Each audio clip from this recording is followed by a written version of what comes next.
জানোয়ারটা কখন আসবে কে জানে। হ্যালো ম্যাডাম, একটু তাকান।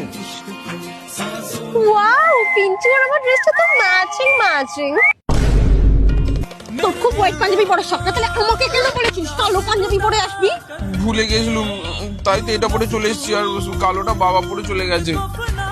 ভুলে না, তুই ইচ্ছা করে করেছিস যাতে বাকিরা ভাবে আমরা বন্ধু, আর তুই আরো মেয়েটাকে সুযোগ পাবি। আমি এত কিছু ভেবেছিলাম।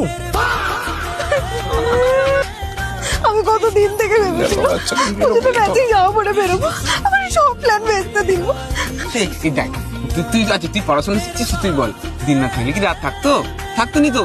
তেমনি সাদা না থাকলে কালো থাকতো, ঠিক তেমনি তুই না থাকলে কি আমি থাকবো? না তাহলে আর রাগ করতে হবে না।